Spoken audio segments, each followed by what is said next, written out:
دنیا کا لالچی. اب اس کی حالت ہے کہ اس پہ کوئی بوجھ لا دے تب بھی زبان ہاں پہ، نہ لا دی جائے تب بھی زبان ہاں پہ. لالچی ہے نا. تو یہ بالکل جھوٹ ہے. اور میں بتاؤں یہ اس طرح کے جھوٹ جب یہ بولتے ہیں نا تو یہ پکڑے جاتے ہیں. ہمارے یہاں پہ ایک بزرگ ہیں تو وہ جب ہماری دعوت کے ساتھ اٹیچ ہوئے، پروگرام اٹینڈ کیے، 60+ ان کی ایج تھی، تو ان کا دماغ کھل گیا. پہلے وہ اتنے کٹر دیوبندی تھے کہ ان کی دکان کے بالکل ساتھ اہل حدیث کی مسجد تھی، لیکن انہوں نے پوری زندگی کبھی ادھر نماز نہیں پڑھی. اور نمازی پکے، اذان ہوتی تھی وہاں سے اتنی دور موٹر بائک چلا کے اپنی دیوبندیوں کی مسجد میں نماز پڑھ کے واپس آتے تھے. تو ان کی اولاد بھی کنکلوڈ کر بیٹھی تھی کہ ان کے لیے تو کوئی ہدایت نہیں. لیکن ہدایت تو پھر ان کو ہمارا تعارف ہو گیا. اس کی وجہ سے انہوں نے سوچنا شروع. ہم کسی کو کنورٹ نہیں کرتے ہیں، صرف سوچنے کی حص اس میں اجاگر کہ یہ جو کچھ بھی آپ سے بیان کرتے ہیں یہ بتائیں لکھا کہاں ہوا ہے. پمفلٹ پڑھنے شروع کیے. اب وہ پمفلٹ جب پڑھتے تھے جا کے علماء سے سوال کرتے تھے، آپ تو یہ بتاتے ہو حدیث میں تو یہ لکھا ہوا ہے. تو پہلے تو علماء برداشت کرتے رہے کہ پرانا بندہ ہے، مسجد کا بانی، اگنور کرو، چندہ بھی آ رہا ہے اگنور کرو. پھر جمعے والے دن ایک دن مولانا صاحب نے جو ہے وہ جمعہ پڑھایا. جیسے میں کہتا ہوں وہ قرآن و سنت سے مولانا شریف کو باہر نکالیں. مولانا شریف صاحب بیچ میں گھسے. انہوں نے کہہ دیا کہ جی اصحاب کہف کا کتا جڑا ہے نا وہ بھی جنت ہی جائے گا، قرآن میں لکھا ہوا ہے. اندازہ کرو، قرآن میں نہیں لکھا ہوا، مولانا شریف میں لکھا ہوا ہے. معذرت کے ساتھ جب تک آپ کنویں سے کتا نہیں نکالیں گے، آپ جتنے مرضی ڈول نکالیں کنویں کا پانی پاک نہیں ہو. تو اس طرح کے جو علماء سو ہیں، علماء حق کی تو ہم عزت، علماء سو کی بات کر رہا ہوں، ان کو جب تک آپ باہر نہیں نکالیں گے مولانا شریف کو قرآن کی تفسیر سے، احادیث کی شروحات سے، تو قرآن و حدیث پاک نہیں ہوگا جب تک ان کو نکالیں گے. تو انہوں نے ان سے پوچھ لیا کہ کہاں لکھا ہوا ہے. انہوں نے کہا جی قرآن میں لکھا ہوا ہے. ان کا حوالہ دیں. ان کا حوالہ پھر اگلے جمعے میں جمعہ پڑھا رہا ہے، حوالہ اگلے جمعے سورۃ الکہف قرآن میں موجود ہے. انہوں نے مجھ سے ڈسکس کیا جی اس طریقے سے انجینئر صاحب کو لکھا ہوا ہے. میں نے کہا جی اصحاب کہف کا بھی ذکر ہے، کتے کا بھی ذکر ہے، لیکن یہ آگے کہاں نہیں ہے. میں نے کہا آپ سورۃ الکہف پڑھ کے دیکھ لیں، پارہ نمبر 15 سے شروع ہو کے 16 میں ختم ہوتی ہے. پہلی 26 آیات جو ہے اصحاب الکہف کے واقعے کے اوپر ہے. اس میں کتے کا بھی ذکر ہے، اس کے غار کے دہانے پہ بیٹھے ہونے کا بھی ذکر ہے، اس کے روبدار ہونے کا بھی ذکر ہے، سب کچھ ہے، لیکن یہ اگلی کہانی کوئی نہیں ہے. ان کا جی کانفیڈنٹ ہے. میں نے کہا ہاں آپ قرآن خود، انہوں نے قرآن پورا خیر پڑھا تو کچھ نہ ملا. وہ اگلے جمعے پہنچے تو وہ پھر آپ کو پتا ہے اس سے اگلے جمعہ کرتے کرتے تھیندے تھیندے پھر ان کو سمجھ آ گیا معاملات بگڑ گئے. پھر آہستہ آہستہ اللہ نے ان کو، اب یہ حالت ہے کہ کام تو وہ لکڑی کا کرتے ہیں، لیکن کوئی مولانا شریف بھی ان کے ساتھ نہیں بیٹھ سکتے. 70+ ان کی ایج ہے، کسی مدرسے سے نہیں پڑھے ہوئے، صرف وہ جھوم جھوم کے کہتے ہیں کہ نہ میں وہابی، نہ میں بابی، میں ہوں مسلم. تو وہ کئی وہ لوگ کہتے ہیں نا کہ جناب علی بھائی نے تعلیم بالغاہ شروع کر دی ہے، یعنی مولویوں کو بھی پڑھنے میں ڈال دیا ہے کہ اب مولویوں کے مقتدی جنہوں نے پوری زندگی سہمی ہوئی زندگی گزاری تھی ان کے سامنے، آج ان کے سامنے جب وہ لوگ پوچھتے ہیں کہ کہاں لکھا ہوا ہے تو جواب نہیں دیتے. وہ کہتے ہیں کیڑے اسٹیشن تو بول رہے ہیں، پتہ لگ گیا. تو یہ اصحاب کہف کے بارے میں، حضرت عزیر کے گدھے کے بارے میں، اصحاب کہف کے کتے کے بارے میں، یونس علیہ السلام کی مچھلی کے بارے میں، اور بھی چیزیں ہیں نا سر. سلیمان علیہ السلام کا ہدہد، وہ تو نہیں پڑھا. اور بڑی ساری چیزیں انہوں نے بنائی ہوئی ہیں. حضرت ابراہیم علیہ السلام کا مینڈا، وہ سارے کہتے ہیں جنت ہی جان گے. سر کوئی جنت میں نہیں ہے. صحیح مسلم میں بس اتنا ہے کہ قیامت والے دن اللہ تعالیٰ جانوروں کو زندہ کرے گا. اگر بغیر سینگ والی بکری کو، سینگ والی بکری نے دنیا میں سینگ مارا ہوگا تو اس کو بس بدلہ دلوایا جائے گا، اس کے بعد ان کو برابر کر دیا. جانور کوئی جنت میں نہیں جائے. جنت ساڑھے ابا جی دی تو آدم علیہ، ٹھیک ہے، جانوروں کی میراث نہیں ہے جنت. یہ سب جھوٹ بولا ہوا ہے. اصحاب الکہف جو ہے نا یہ انسانی ہسٹری میں یونیک پرسنالٹیز، پیغمبر بھی نہیں تھے، پیغمبر کے اصحاب بھی نہیں تھے، اور پیغمبر کے تابعین بھی شاید نہ ہو، تبع تابعین میں حضرت عیسیٰ علیہ نبینا علیہ الصلوۃ والسلام. لیکن اللہ نے ان کے ساتھ وہ معجزہ کیا جو کسی پیغمبر کے ساتھ بھی نہیں. سورۃ البقرہ میں حضرت عزیر کا نام تو نہیں آیا، وہ تورات میں ملتا ہے، لیکن اتنا ہے کہ پیغمبر، وقت کے پیغمبر کو اللہ تعالیٰ نے 100 سال کے لیے سلا دی، لیکن اصحاب الکہف کو اللہ تعالیٰ نے 300 سال کے لیے، عیسوی اعتبار سے یعنی سولر کیلنڈر کے اعتبار اور لیونر کیلنڈر کے اعتبار سے 309 سال، جو قرآن میں سورت نمبر 18 ہے قرآن پاک میں، پارہ نمبر 15 میں پہلی 26 آیات پڑھ لیں تو سورۃ الکہف میں آپ کو اصحاب الکہف کا پورا واقعہ پتہ چلے. اور یہ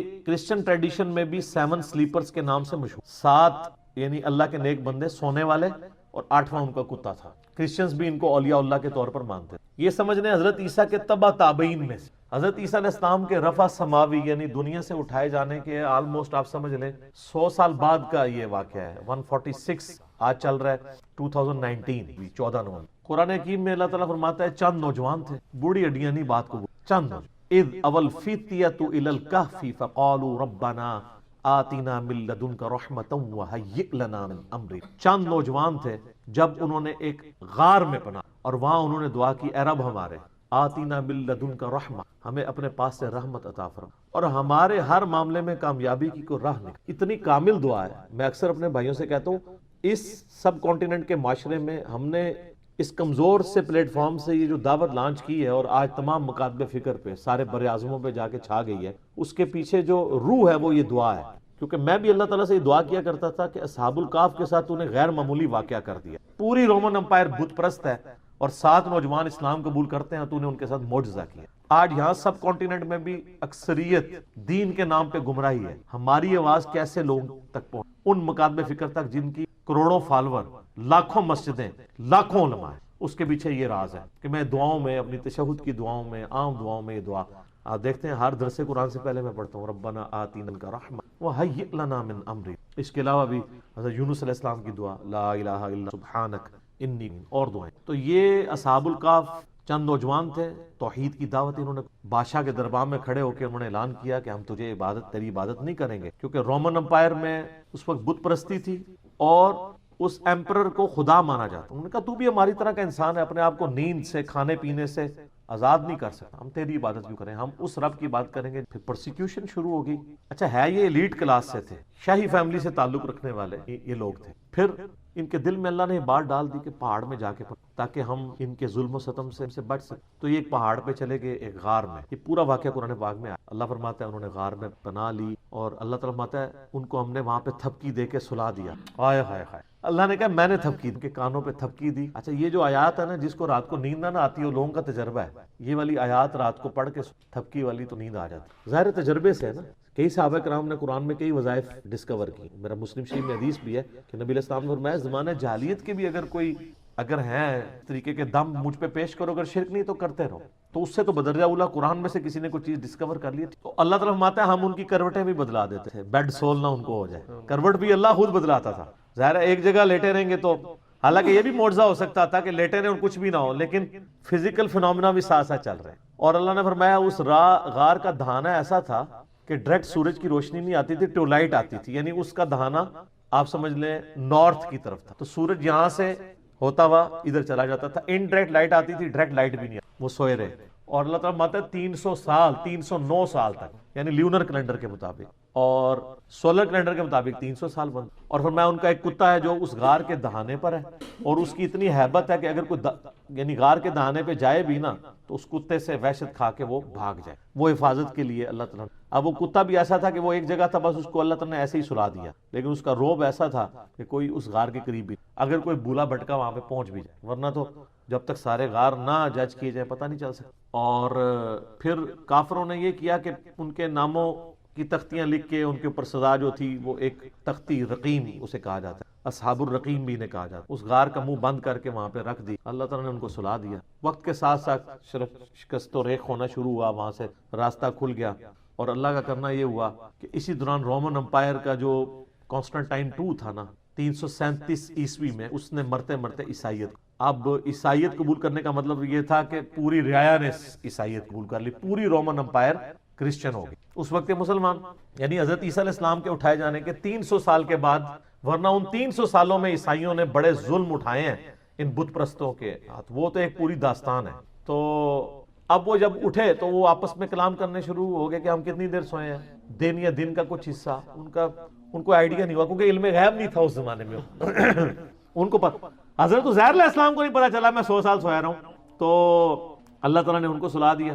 اب اٹھے تو انہوں نے خیر آپس میں کیا، پھر انہوں نے کہا چلے ایک بندے کو بھیجتے ہیں، اب جیسے اچھا 300 سال بھوک نہیں لگی، اٹھے تو بھوک لگ گئی، تقاضے شروع، وہ معجزانہ طور پہ سوئے ہوئے تھے، تو انہوں نے وہ اشرفیاں دے کے ایک بندے کو بھیجا اور کہا دیکھنا کوئی پاکیزہ مال لے کے آنا، کوئی ہم تو حرام کا کوئی مال نہیں کھائیں گے۔ شریعت ساتھ ساتھ چل رہی ہے، اور وہ یہ سمجھ رہے ہیں کہ بادشاہ کا دور ہے، چھپ چھپا کے، ان کو تو پتہ ہی نہیں ہے کہ سر 300 سال گزر چکے ہیں، اور رومن امپائر جو ہے وہ ان کا دین وہی ہے جو ان کا دین ہو چکا ہے۔ اب وہاں جب پہنچے تو وہاں انہوں نے حالات بدلے ہوئے دیکھے، کسی دکان سے وہ خریداری کرنے لگے تو وہ جب اس نے پرانے زمانے کے سکے دیکھے، اس نے کہا لگتا ہے کہ اس بندے کے ہاتھ کو خزانہ لگ گیا، شور مچ گیا، اس کو پکڑ کے لے گئے، تو آہستہ آہستہ پھر ان کی حقیقت کھل گئی کہ یار یہ تو وہ لوگ ہیں، پتہ تھا ان کو کہ اس طرح 7 سلیپر کسی غار میں سوئے ہوئے ہیں، تو وہ تو پھر وہاں کے اولیاء اللہ ڈکلیئر ہو گئے۔ پھر اللہ تعالیٰ نے فرمایا کہ اس واقعے کے ذریعے ہم نے ان لوگوں کا ایمان بھی مضبوط کیا کہ اللہ تعالیٰ مرنے کے بعد زندہ کر سکتے، کیونکہ اس حوالے سے کوسچنز شروع ہو گئے تھے، اللہ تعالیٰ مردوں کیسے اٹھائے گا، یہ بہت بڑا معجزہ تھا کہ 300 سال بعد اللہ تعالیٰ نے ان کو اٹھا لیا. اس کے بعد پھر صرف اتنا ہی ملتا ہے کہ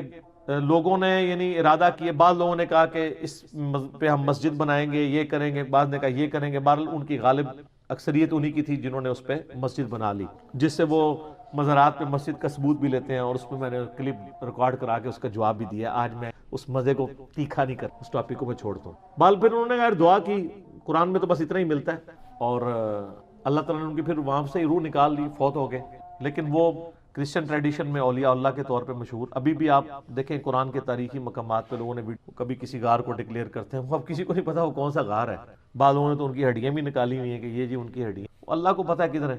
یہ اللہ تعالیٰ کی طرف سے بہت بڑا معجزہ ہوا ان کی توحید والے تھے. لیکن اللہ تعالیٰ نے اس قصے کو بڑا لائٹلی بیان کیا ہے. اس حوالے سے اللہ نے کہا ام حسبت ان اصحاب الکہف والرقیم کانوا من آیاتنا عجبا، کیا تم یہ گمان کرتے ہو کہ یہ جو اصحاب کاف اور اصحاب رقیم تھے یہ ہماری قدرت کی کوئی عجیب نشانی ہے؟ کوئی عجیب نہیں ہے، اللہ تو اس سے بڑے بڑے کام کر رہا ہے. ہائے ہائے ہائے سر، اسی لیے میں کہتا ہوں کائنات میں ہونے والی ہر چیز معجزہ ہے، لیکن ہم ان معجزوں کے عادی ہو چکے ہیں. سر انڈے سے چوزا نکلنا یہ اصحاب کاف کے 300 سال بعد اٹھنے سے بڑا معجزہ ہے. انڈے میں دور دور تک ہمیں کوئی چیز نظر نہیں آتی کہ اس سے اتنا خوبصورت چوزا نکلے، اس کی اتنی ایروفائل پیاری سٹرکچر ہو پروں کی، اس کے اندر گردہ ہو، دل ہو. یہ تو پھر میرا فیوریٹ ٹاپک ہے، گھنٹوں لگ جائیں گے. لیکن ہم اس معجزے کے عادی ہیں. ایک بے قدر بیج کا 6 ارب گنا بڑا درخت بن جانا یہ اصحاب کاف کے معجزے سے بڑا معجزہ ہے. یہ ہم سارے آبزرو کر رہے ہیں معجزات، لیکن ہم عادی ہو چکے ہیں. تو اللہ تعالیٰ نے اس کو ڈینائی کیا. اللہ نے کہا تم کیا سمجھتے ہو بڑا بہت بڑا معجزہ ہے، تم نے یہ گمان کیا. ام حسبت ان اصحاب الکہف والرقیم کانوا من آیاتنا عجبا، کیا تم یہ گمان کرتے ہو یہ بڑی عجیب یعنی معجزات میں سے؟ اللہ تعالیٰ اس سے بڑے بڑے معجزات کر رہا ہے، ہر چیز اس کے قبضے قدرت. تو یہ جناب اصحاب الکہف کا ایک پورا واقعہ تھا، اور اس کو 15 اقساط کے اندر ایک ڈرامہ سیریل بنائی گئی تھی 1997 میں ایران والا. سر وہ درجنوں زبانوں میں ڈب ہو چکی ہے، بنی فارسی میں تھی، اردو ڈبنگ میں بھی پیغام کہ صحابہ کو اللہ تعالیٰ نے امت کے اوپر یعنی دعوت کا ذریعہ بنانا تھا. ان کا ایمان بہت ہائی لیول کا تھا. اسی تو دیکھیں تھوڑے سے لوگ جاتے تھے تو الٹ کے رکھ دیتے تھے ہر چیز، ان کو تو کچھ شک ہی نہیں ہوتا تھا.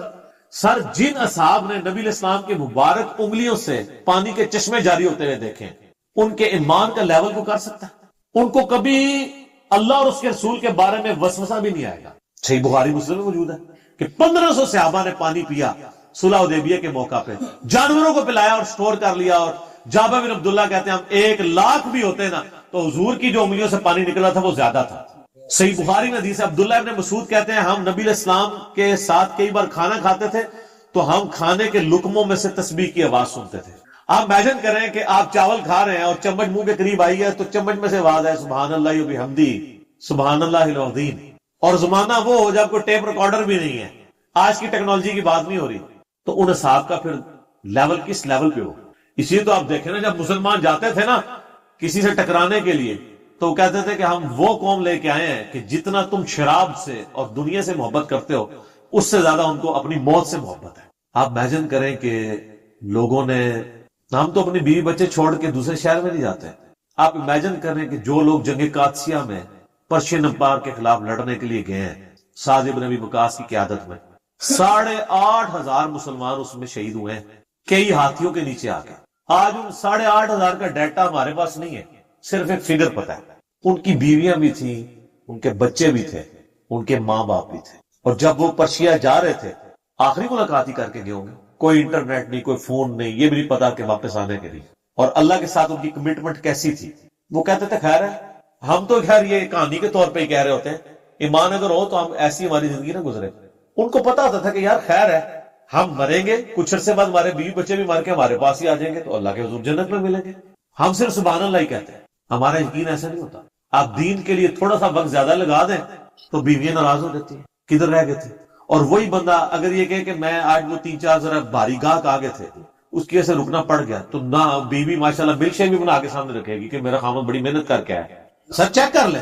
اور اگر دین سے ہو کے آ رہا ہے تو شاید آپ سے روٹی بھی چھین لے کہ جتنے بیٹھے ہیں سر جنہاں کو روٹی کھا کے آنی سی نا.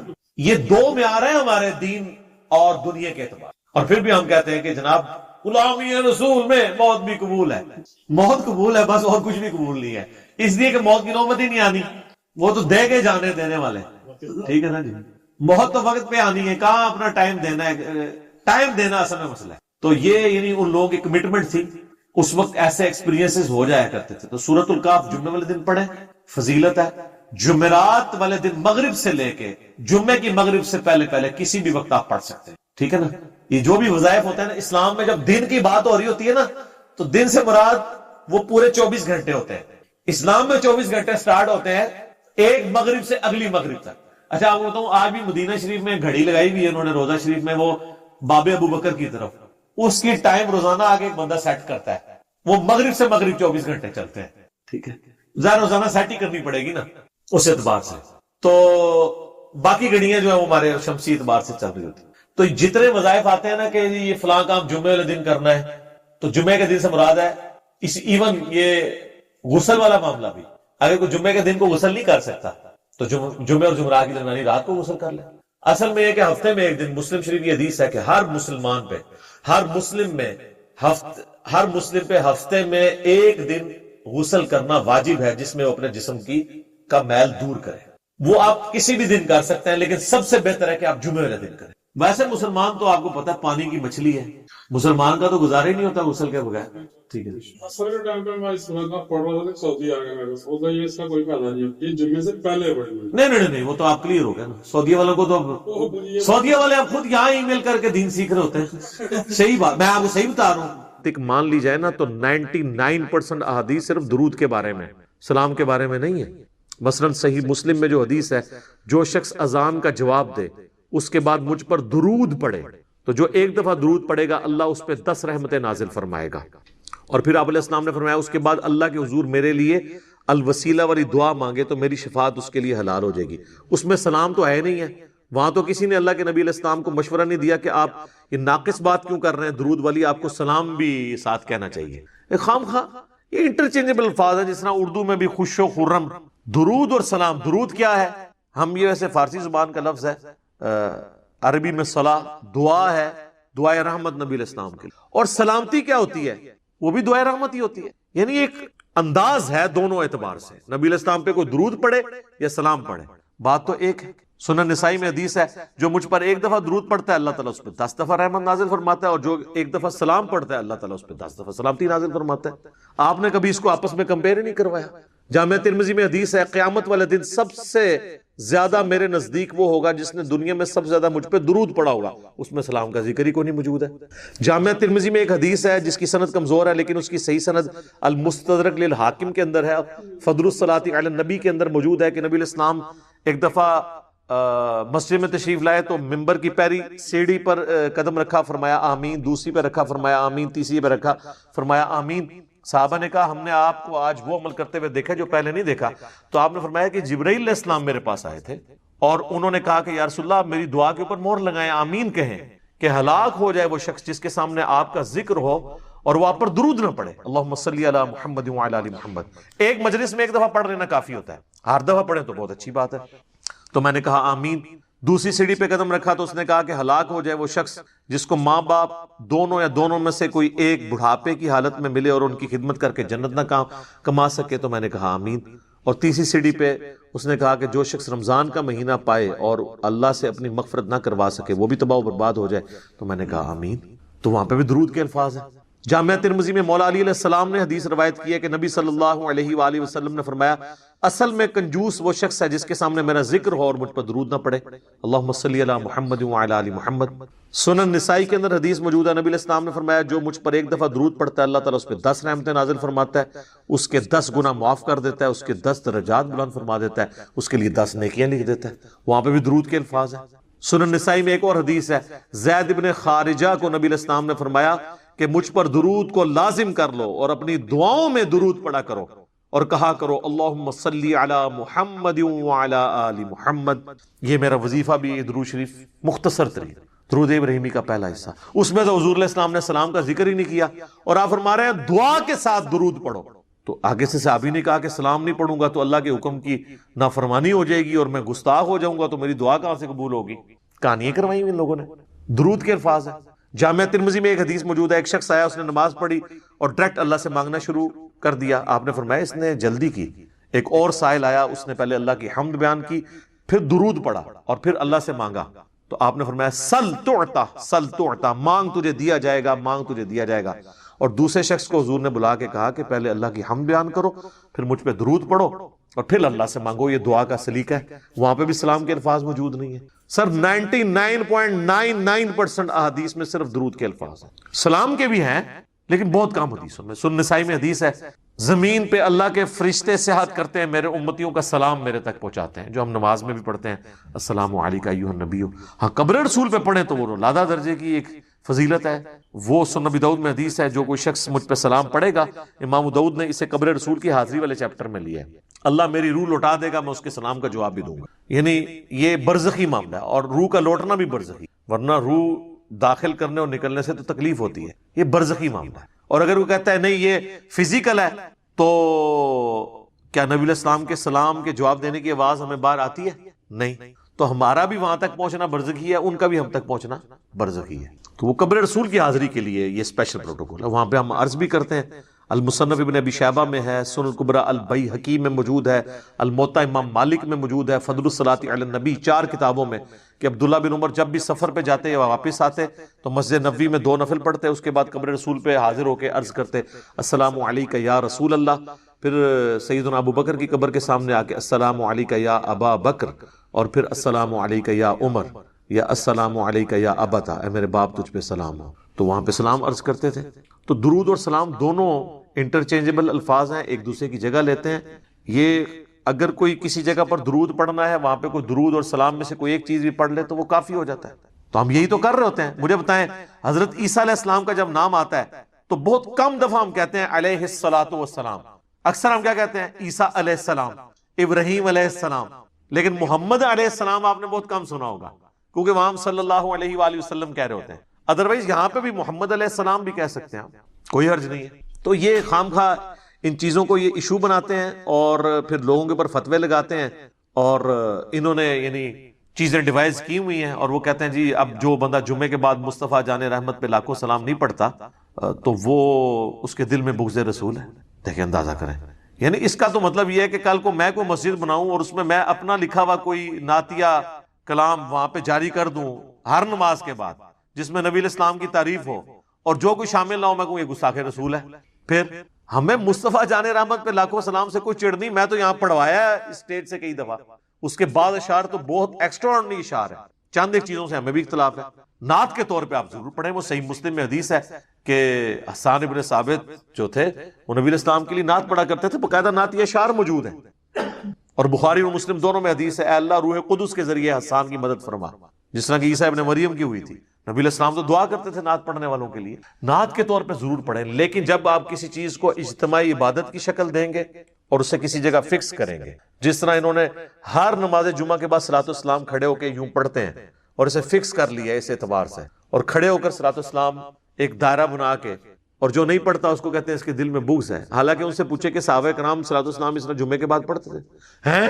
این کریں گے عربی میں ہی بتا دیں کہ پڑھتے تھے کہ نہیں. ہم کہتے ہیں یار اذان کے ساتھ درود نہ پڑھو، اذان کے بعد آپ درود اور دعا مانگو. مسلم شریف میں حدیث ہے شفاعت واجب ہو جائے گی.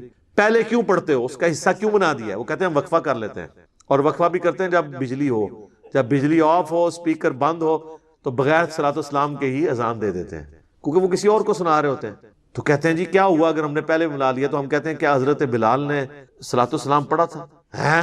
اور یہ سیم بات غلام سعود سعیدی صاحب نے بھی شرح صحیح مسلم میں، بریلویوں کے خود اتنے بڑے محدث گزرے ہیں اور کسی حوالے سے میرے استاد بھی ہیں، تو انہوں نے لکھا ہے کہ حضرت بلال کے دل میں ہم سے زیادہ عشق رسول تھا، لیکن وہ اذان سے پہلے درود و سلام نہیں پڑھا کرتے تھے. اور ان کی مسجد میں بلکہ 1-2 راتیں رہا بھی ہوں، تو انہوں نے منع کیا ہوا تھا وہاں.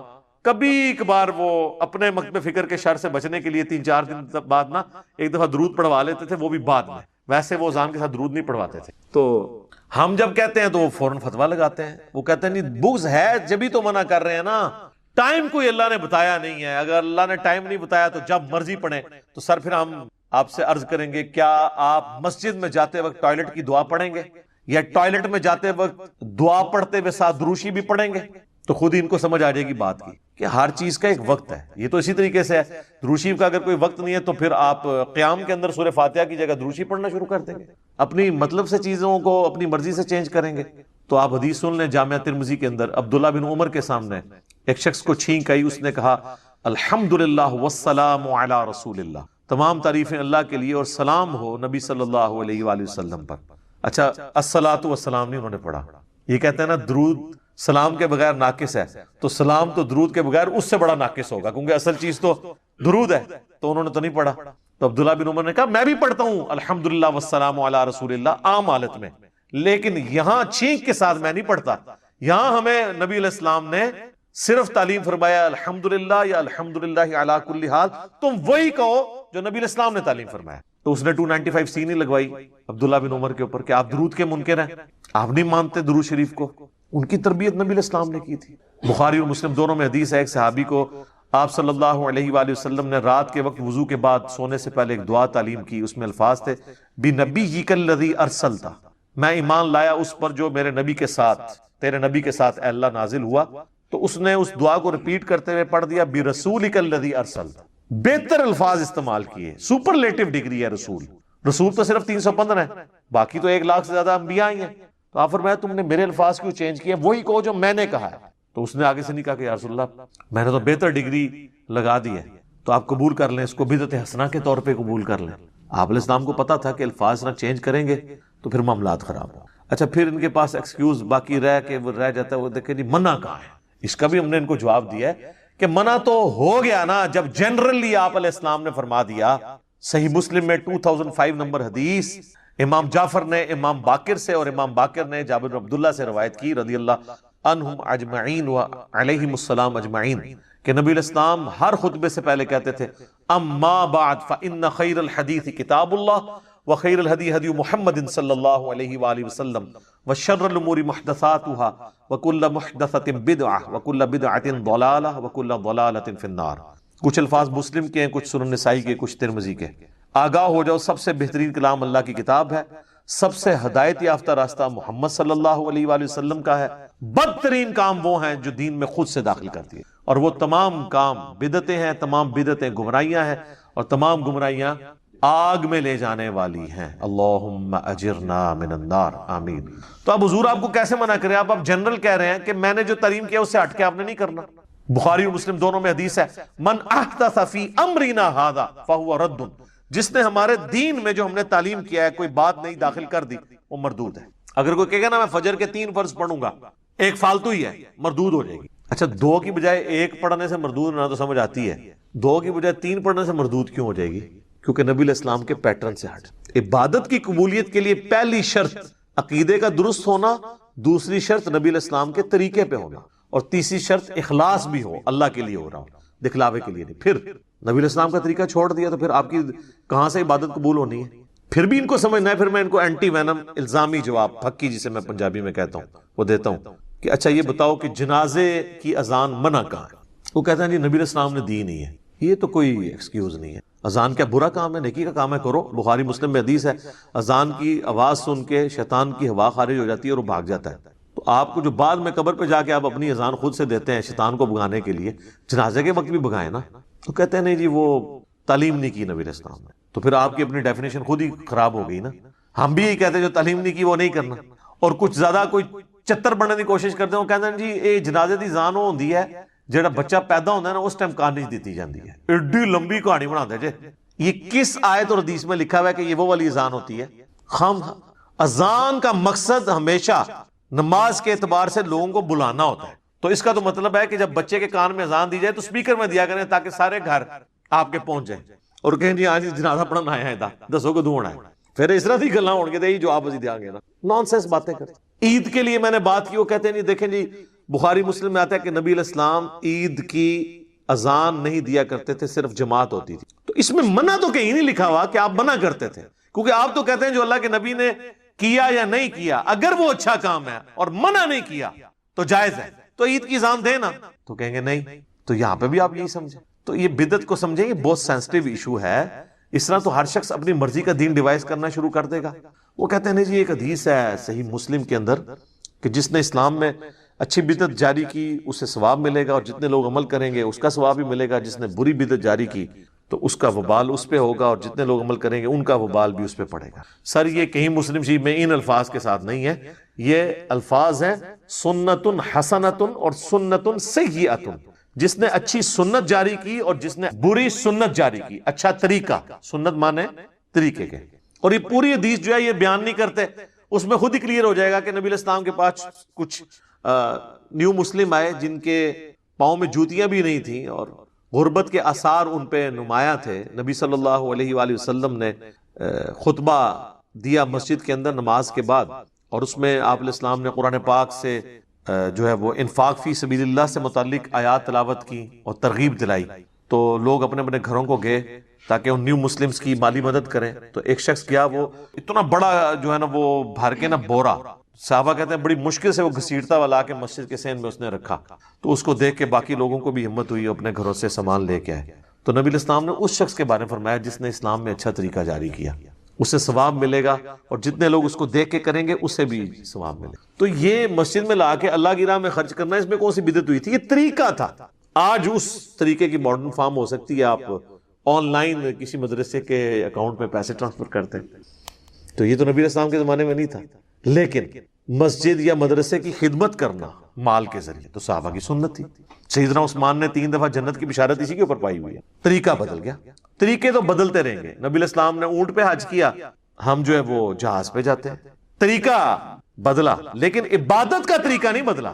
مڑ مڑ کے مثال دے دینا، جی مسجد میں قالین ڈلوا لیے، اے سی لگوا لیے، یہ بدعت نہیں ہے سر، اس لیے کہ اس کا نماز سے کوئی تعلق ہی نہیں ہے. آپ تو زبان سے نیت کرتے ہیں، کبھی آج تک آپ نے کبھی دل میں بھی یہ نیت کی ہے، زبان سے تو نہیں کی ہوگی، کہ اوپر اس قالین کے، سامنے اس ٹھنڈے ٹھنڈے اے سی کے، نیچے اس فانوس کے، منہ طرف خانہ کعبہ شریف. تو اس کا مطلب یہ دین کا حصہ ہی نہیں ہے. دین کو فیسیلیٹیٹ کرنے والا ایک طریقہ ہے. جیسے کہ صحیح بخاری اور صحیح مسلم، یہ امام بخاری امام مسلم نے ایک طریقہ اڈاپٹ کیا. یہ ویڈیو کیمرے میں ہم جو کچھ ریکارڈ کر رہے ہیں ایک طریقہ ہے، ریکارڈ دین ہی ہو رہا ہے، طریقہ ہے. تو طریقے تو اسی طریقے سے اگلے زمانوں میں لوگ گٹھلیوں کے اوپر شمار کرتے تھے، اب الیکٹرانک کاؤنٹر آ گئے.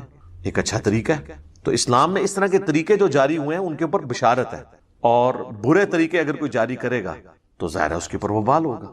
تو یہ اچھی بدعت اور بری بدعت والا معاملہ نہیں ہے، اچھا طریقہ اور برا طریقہ ہے. بدعت کی ڈیفینیشن کو اس حوالے سے، اور پھر یہ اتنے اس معاملے میں سخت ہیں. اسی جمعے کو ہم نے ایک جگہ مسجد میں نماز پڑھی. اب وہ مسجد بھی یعنی وہ جنہوں نے بنوائی ہے، ایک بھائی ان کا اہل حدیث ہے، ایک بریلوی ہے. امام مسجد انہوں نے وہ رکھا ہوا ہے ایک بریلوی، اور جو خطبہ دیتے ہیں وہ ایک اہل حدیث ٹائپ ہیں بھائی، تنظیم اسلامی کے جو رفع الیدین سے نماز پڑھتے ہیں.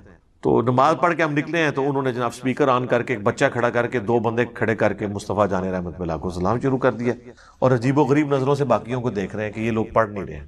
انہوں نے یعنی یہ سمجھا کہ اب یہ اس جمعے کا حصہ بن گیا تو بنا دیا انہوں نے. وہ کہتے ہیں جمعے والے دن درود شریف کی بڑی فضیلت ہے. سر درود شریف کی فضیلت ہے جب آپ انڈیویجولی پڑھتے ہیں، بالکل ہے. ابو داؤد میں حدیث موجود ہے، مشکات کے اندر بھی ہے کہ جمعے کا دن تمام دنوں کا سردار ہے. اس دن آدم علیہ السلام پیدا ہوئے، اس دن وہ فوت ہوئے، اس دن پہلا سور پھونکا جائے گا، اسی دن دوسرا سور پھونکا جائے گا. تم جمعے کے دن مجھ پہ درود کی کثرت کرو، بے شک تمہارا درود مجھ پہ پیش کیا جاتا ہے. ایک صحابی نے عرض کیا، اللہ کے نبی جب آپ مر جائیں گے اور آپ کی ہڈیاں مٹی میں مل جائیں گی، الفاظ ذرا غور، کوئی گستاخی کا فتویٰ نہیں لگا ان پہ، تو کیا آپ پہ اس وقت بھی درود پیش ہوگا؟ تو آپ نے فرمایا ان اللہ حرم علی الارض ان تاکل اجساد الانبیاء، بے شک اللہ نے مٹی کے لیے حرام کر دیا ہے کہ وہ نبیوں کے جسموں کو کھائے. مجھ پہ اس وقت بھی درود پیش ہوگا. تو ظاہرہ درود شریف جمعے والے دن پڑھنا چاہیے. اللہم صلی علی محمد وعلی آل محمد. ہم تو پڑھتے ہیں اہتمام کے ساتھ جمعے والے دن درود شریف، لیکن اس کو آپ مصطفیٰ جان رحمت پہ لاکھوں السلام کس طرح فٹ کر رہے ہیں؟ بریلویوں نے یہ نشانی بنا دی. دیوبند نے جی وہ ایک درود شریف وہ جی 80 دفعہ پڑھ لیں جمعے والے دن 80 سال کے گناہ معاف ہو جائیں گے. بریلویوں کو بھی بتایا جاتا ہے وہ اللہم صلی علی محمد النبی الامی وآلہ وسلم تسلیما. تو سر یہ القول البدیع کتاب میں موجود ہے اس کا ریفرنس، اور وہ جو اس کا راوی ہے نا امام سخاوی، وہ نبی علیہ السلام کے 500 سال بعد آیا اور اس نے بغیر سند کے یہ حدیث لکھی ہے. یہ حدیث کہاں ہے؟ اس کی کوئی ملتی جلتی کوئی سند موجود ہے طبرانی میں بھی، وہ بھی متروک اور ضعیف راویوں سے ہے. 80 سال کے گناہ اس طرح معاف نہیں ہوں گے. اسی تو لوگ پھر صرف جمعہ ہی پڑھتے ہیں، اس کے بعد 80 دفعہ درود شریف پڑھ لیتے ہیں. 5 وقت کی نماز ہی چھوڑی ہوئی ہے لوگوں نے. اس طرح نہیں 80 سال کے گناہ معاف ہوتے. تو درود شریف آپ پڑھیں، ضرور پڑھیں، لیکن جب آپ 100 دفعہ پڑھیں، 80 دفعہ پڑھیں، پڑھنا چاہتے ہیں ضرور پڑھیں، لیکن جب آپ ہلکا بنائیں گے، ایک اجتماعی شکل دیں گے، یہ یاد رکھیں پیٹ رول بدعت کا. انڈیویجولی آپ جو مرضی کریں، جو کتاب و سنت میں آیا ہوا ہے، ٹائم سے ہٹ کے بھی. تو اس کے اوپر کوئی فتویٰ نہیں لگتا. تو ہر شخص کو حق حاصل ہے نفلی عبادت جس ٹائم مرضی کرے, اللہ جن اوقات کے اندر منع ہے. وہ ہم یہی کہیں گے کہ منع کن اوقات میں. میں آپ کو نہیں کہوں گا اشراق آپ نے فجر کا وقت ختم ہونے کے 20 منٹ بعد ہی پڑھنی ہے, آپ بے شک 2 گھنٹے بعد پڑھ سکتے ہیں. لیکن جو اجتماعی چیزیں ہیں نا, جیسے ہی اجتماعیت آئے گی تو ہر وہ چیز جو نبی علیہ السلام نے تعلیم نہیں فرمائی بدعت ہو جائے. مثلا اگر کوئی اشراق کی اذان شروع کروا دے, اذان نہ بھی شروع کروائے, اعلانیہ کہنا شروع کر دے کہ آؤ جی اشراق پڑھیں, بدعت ہو جائے گی. ویسے مسجد میں لوگ جمع تھے, بائی چانس نفلی جماعت کروا لی, وہ بخاری مسلم میں حدیث ثابت ہے کہ ہو سکتا ہے.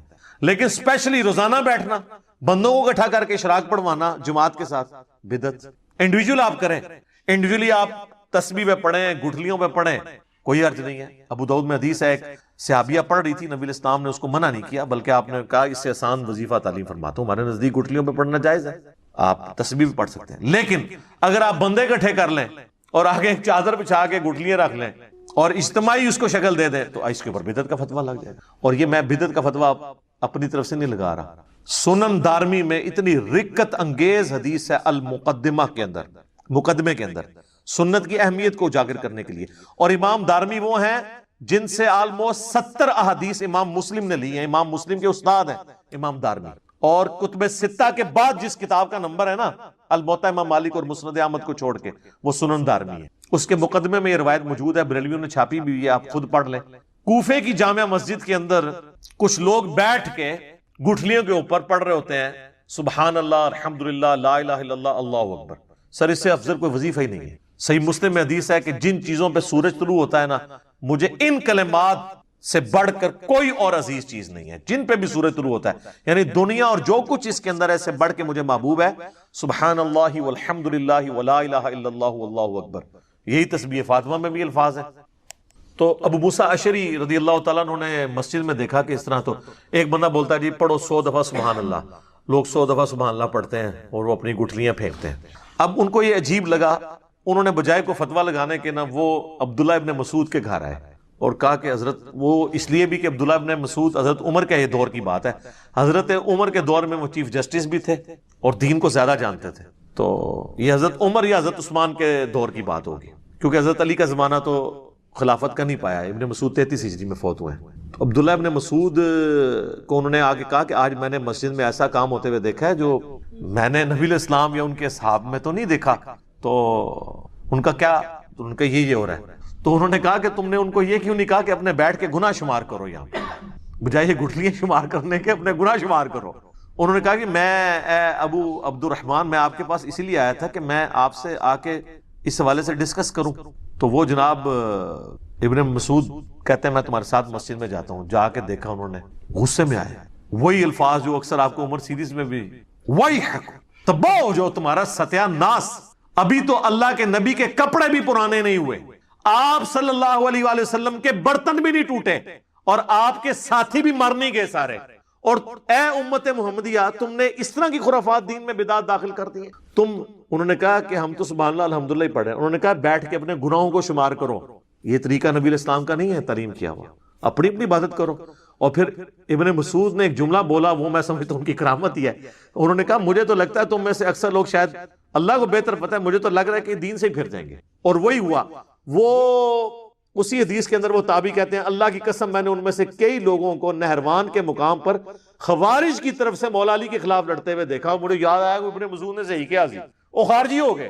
یہاں پہ آپ کے سارے صوفیاء کے وہ ختم خواجگان اور ختم فلاں اور وہ کیٹیاں اور وہ, اور کوئی بھی نہ کرے تو تیجے 40ویں کے اوپر اور دعا کے نام کے اوپر دیوبندی بھی سارے یہ سارے کام کر رہے ہوتے ہیں. تو ہم جب ان کو سمجھاتے ہیں تو وہ کہتے ہیں جناب آپ لوگ ان چیزوں کو صحیح نہیں مان رہے, آپ اللہ کے ذکر سے روک رہے ہیں, آپ جو ہے وہ منکر ہو گئے. تو خدا کے لیے ہوش کے ناخن لیں. یہ جو اس کو لازم کر کے جمعے کا حصہ بنا دیا ہوا ہے, بلکہ ہمارے تو پنجاب میں تو اکثر مساجد میں فجر کے بعد بھی یہ پڑھا جاتا ہے. جمعے والی بات نہیں رہی, اب تو فجر کے بعد بھی پڑھا جاتا ہے. اور کئی مساجد ایسی ہیں, کراچی میں آپ چلے جائیں, جہاں روزانہ ایک نیا سلام پڑھتے ہیں. وہ میرا انہوں نے اسی لیے نیا رکھا ہے کہ جی دیکھیں ہم بدل کے پڑھ رہے ہیں, ہم نے ایک کو مخصوص نہیں کر لیا. لیکن یہ بدعت ہی ہے جو آپ نے نا اجتماعی عبادت کوئی بھی دین میں خود سے داخل کر کے اس طریقے سے اس کا پابند کرنا, یہ غلط ہو جائے گی. انڈیویجول آپ بے شک کریں, اب کوئی کہہ سکتا ہے یہ جو درس قرآن مسجد کے اندر ہوتے ہیں یا درس حدیث ہوتے ہیں یہ بھی تو اجتماعی ہے، یہ نبی علیہ السلام نے مقرر نہیں فرمایا۔ سر اس کی تو دین اصل میں ہے کہ صحابہ کرام اجتماعی شکل میں ہی درس میں شریک ہوا کرتے تھے۔ بخاری مسلم میں آتا ہے عبداللہ ابن مسعود کہتے ہیں کہ میں تمہارے لیے ہفتے میں ایک ہی دن مقرر کروں گا، کیونکہ نبی علیہ السلام بھی ہمیں ہفتے میں ایک ہی دن جمعرات کے دن واز کیا کرتے تھے تاکہ ہم اکتا نہ جائیں۔ تو صحابہ کرام علمی حلقوں میں بیٹھ کے لوگوں کو سکھانا یہ اصل ہے، پوری کی پوری دین میں موجود ہے۔ اس کے لیے آپ کوئی بھی ٹائم رکھ لیں، کوئی حرج نہیں ہوگا۔ یہ وہ اجتماعی حلقے ہیں جن کی اصل ہے، اور وہ جن اجتماعی حلقوں کی بات کرتے ہیں نا جی، بخاری مسلم میں آیا کہ جی وہ فرشتے اللہ کے ذکر کے حلقے تلاش کر رہے ہوتے ہیں اور پھر وہ اللہ تعالیٰ کے پاس واپس جاتے ہیں تو وہ گفتگو بڑی وہ مزے لے لے کے سناتے ہیں کہ جی اللہ تعالیٰ بخش دیا ان کو بھی اور جتنے لوگ وہاں پہ تھے، اور اگر ایک ویسے بھی ساتھ گزر رہا تھا وہ بھی بخشا گیا۔ تو یہ اللہ کا ذکر تو نہیں تھا۔ مسلم شریف میں الفاظ ہیں کہ جہاں پہ لوگ اکٹھے ہوتے ہیں قرآن کی تعلیم سیکھنے اور سکھانے کے لیے اور تلاوت کے لیے، قرآن کی تعلیم کے حلقے، بابوں کی تعلیم کے حلقے نہیں، کتابوں کی تعلیم۔ اسی تو ہم کہتے ہیں کہ مرنے سے پہلے اے مسلمان کر لے اس پہ غور، کتابوں کا خدا اور ہے، بابوں کا خدا اور۔ یہ بار بار میں آپ کو چیز ہائی لائٹ کرتا ہوں کہ خدا کے لیے بدعت کے ایشو کو ہلکا نہ جانے۔ وہ پنجابی کہتے ہیں ایک غریب تو بدتمیز، ایک خود آپ دین میں چیز داخل کرتے ہیں جو نہیں کر رہا ہوتا، اس کے اوپر گستاخی کے فتوے لگا رہے ہوتے ہیں۔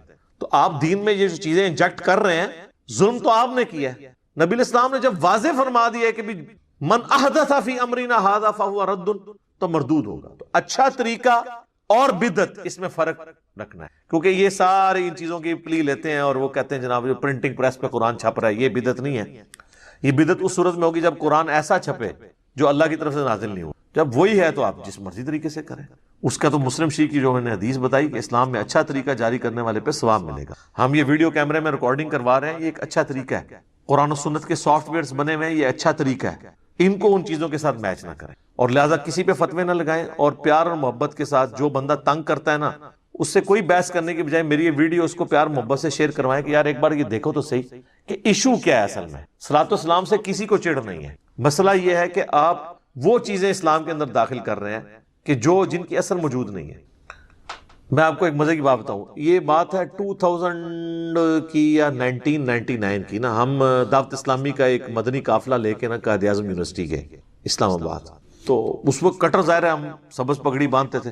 میرے پاس ایک پروفیسر آ کے بیٹھے، وہ مجھے کہنے لگے بیٹا میں پچھلے دنوں انڈیا گیا ہوا تھا، تو مجھے کہنے لگے مجھے بتائیں کہ یہ جو اذان کے بعد، یہ جو نماز کے بعد آپ بلند آواز سے کلمہ پڑھتے ہیں بریلوی حضرات، تو یہ سنت ہے؟